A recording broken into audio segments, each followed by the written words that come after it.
So first of all, I need my shirt to be seen. All right, so my draft experience coming from UConn. It was honestly a blur because we had won a championship, I don't know, 2, maybe 3 days prior to the draft. I didn't get a lot of sleep, so I was really struggling to stay awake. And in the draft, I'm not even gonna lie, so we had this seminar. I don't know if I've ever told anyone this. Maybe I did, I don't know, but we had a seminar and they're teaching us to be a pro and it's everything. And let me preface this with saying what they're trying to teach us was everything we needed to know. The whole seminar of the 401ks and the how to be a rookies and the orientation. It was very difficult because it was all in one day for us. And then I didn't know if my coach was going to make it. My parents were on the way because they had so mind you, my parents are full-time working people, but they had just went to the Final Four. And now 3 days after that, I'm getting drafted. So now they have to find their way and make it to New York. Now that I think about it as an adult, I have no idea how they pulled all that off. So thank you, Snook and Diddy.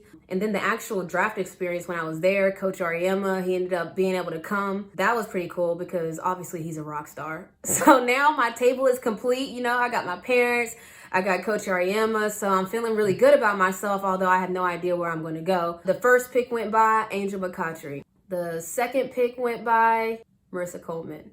The third pick, Christy Tolliver. And I'm like sitting in my chair like, oh my goodness, this is really happening. Like I'm dropping. You know, we all know the horror stories about a player sitting at the table that has dropped in the draft. So I'm like, please don't let me be that person. Like, I know it sounds cliche, but you will just never forget when you hear your name called because you think about it so many times and you're in your mind, you're like, and what the number 1 pick?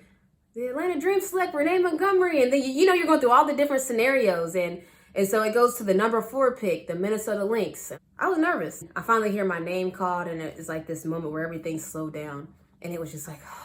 A lot of people were like, it's excitement. For me, it was a sigh of relief. I had been selected number 4 in the WNBA Draft. I hugged everybody like I should and I went on the stage, took a photo. And now I have a draft photo just like every other player drafted that doesn't age well. That was my experience.